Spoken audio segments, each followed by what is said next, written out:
Escapando del tormento, múltiples éxodos. 29 de octubre de 1997. Nuevamente salí de mi desgraciado hogar, por no decir que es una casa de espanto. Todos los días alguien de alguno de los cuartos rompe un grito desesperado o se oye el sollozo desenfrenado de un infante. Todo aquello me atormenta y mitiga mis ansias de vivir. Como si aquella falacia existiera. ¡Ja! Ansias de vida. Me pregunto a qué se le podrá decir así. Si las expectativas que tiene el ser humano para seguir aquí siendo parte de la sociedad, o si es una mera charlatanería, o si aquel concepto encajaría mejor como una de las ficciones explicativas de las que habla en tono de crítica la psicología del conductismo. Paradigma que reduce todo comportamiento a lo visible y lo medible. Nuestras emociones entonces y deseos no son materia digna de estudiar por la ciencia, pues solo serían errores conceptuales, constructos que nacieron de una mirada fenomenológica equívoca.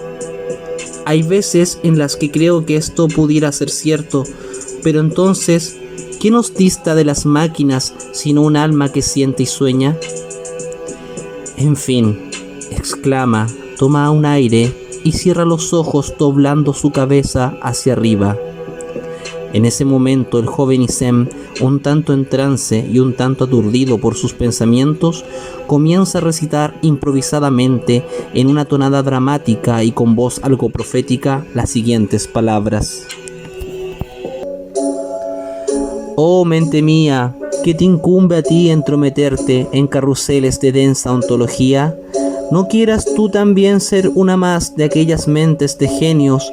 Mira que todas aquellas palabras y pensamientos bellos no eran nada más que basura envasada en lindos libros de psicodélicas portadas. Heme aquí, alma sola y desnuda, no te hagas invisible a la luz de mis mentiras, no te nubles ni te encierres en misantropía alienada. Mira que nada tengo que ver con deseos infraterrenales, pero aún así no pueden mis neuronas hacer conexión alguna con la deidad suprema que me ha creado. Me siento un infame y un hipócrita al rezar tan siquiera un Padre Nuestro. En ese instante comienza a sentir en su rostro cierta humedad y escucha un tintineo sobre las calaminas del techo. Había comenzado a llover. Bajo este techo, Isem tuvo el recuerdo y la sensación de haber sido un chamán andino. Tuvo un flashback muy vívido, sintió plumas en una especie de mandil o traje sacerdotal, además de una corona o diadema de piedras preciosas, y en su mano experimentó la presión de un báculo empuñado. Por todo esto, se sintió convencido de haber despertado algún tipo de conjuro ancestral, mediante el cual abrió una bóveda celestial, de la cual ahora corrían cántaros fluviales. Se sentía poderoso y bendecido de haber encontrado en sí un poder. Aguardó a que la lluvia amainara, entrándose a su casa, y mientras bebía café de granos procesados de una máquina express en su cuarto, esbozaba una sonrisa imaginando en cómo podría serle útil ahora esta capacidad nigromante o hechicera.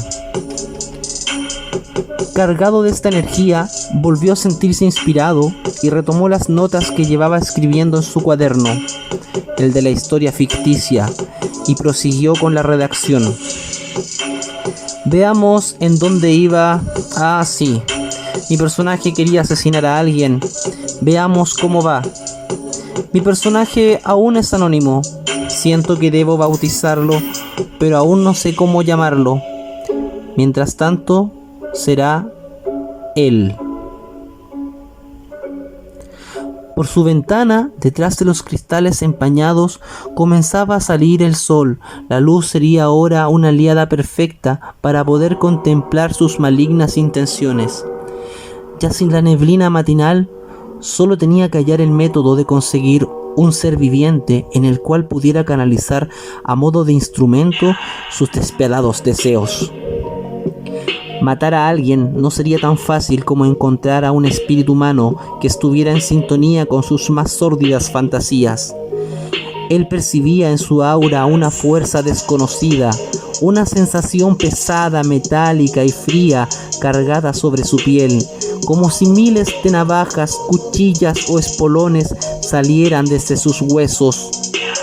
Se sentía una bestia monumental, capaz de acabar con cualquier rey o ejército por sí solo, pero a la vez soportaba estoicamente un dolor neural que se expandía desde la coronilla de su cráneo hasta las raíces de sus pies.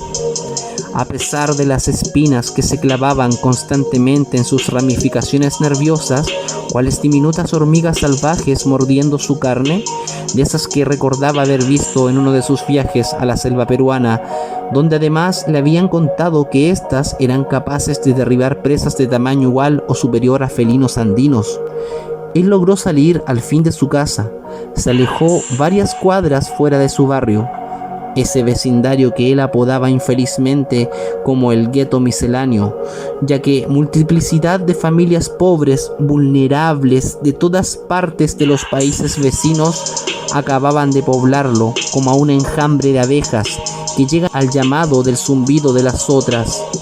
Más bien, de manera asquienta, él los veía a los foráneos como moscas usurpando un muladar menos maloliente del cual ellos provenían. Nuevamente Isem estaba atónito al darse cuenta que las aventuras de él eran muy semejantes a algunas vivencias que el propio autor había comenzado a recordar que eran también vivencias suyas. ¡Wow! Creo que esto es terapéutico. He podido recordar gracias a la escritura muchos flashbacks que estaban reprimidos. Ni siquiera con las terapias había podido contactarme con mi pasado. Es que es verdad, siento que todo esto lo viví, porque mi primera casa estaba ubicada en un sector pobre y periférico de la ciudad. A pesar de ser de origen humilde también, el joven Isem Nazarum destacaba por su insípido y mordaz trato hacia las clases más bajas del continente sudamericano. Sería por culpa de sus padres, ambos quienes fuesen extranjeros, ya que desde que llegaron al país de Chile a inicios de los años 60 y proyectaron en el pequeño Isem Nazarum recabar en Istambul un halo de rechazo hacia todo lo que no se comprometiera con desarrollar las costumbres nacionales del país que los había adoptado. La diversidad era vista entonces como un riesgo demasiado grande para el proceso de la unificación del país más largo del mundo. Su vasta geografía otorgaba condiciones para la multiculturalidad, lo cual, a su vez, implicaba peligros para centrar el poder en una nación. De este modo, tanto indígenas como inmigrantes debían ser sometidos a la chilenización. Es así como muchos nombres y apellidos que tenían un sonido demasiado extraño se vieron modificados por otros, los cuales al ser leídos desde sus respectivos documentos sonarían más amigables para oídos castellanos. Por ejemplo, aquellos Yalil pasaron a llamarse Julios, los Hanna ahora eran Juanes, Mamat se convirtió en el nombre Manuel. Los apellidos fueron un mero aditivo al proceso de mimetización. Entonces nacieron de un parto sin sangre, más bien con tinta, sin espasmos maternales, sino a costa de dolores de bolsillos que pagaban la inscripción de actas de nacimiento en las que daban a luz, en una oficina de aduana, nuevos miembros de las familias González, Campos, Pinto, García, Díaz, Tapia, etc. A Isem se le venían a ratos todas estas profundas cavilaciones mientras observaba a la gente pasar, o cuando salía a caminar y escudriñaba las arquitecturas, su mente volaba hacia el pasado y concluía para sí las cosas que solo conversaba consigo mismo.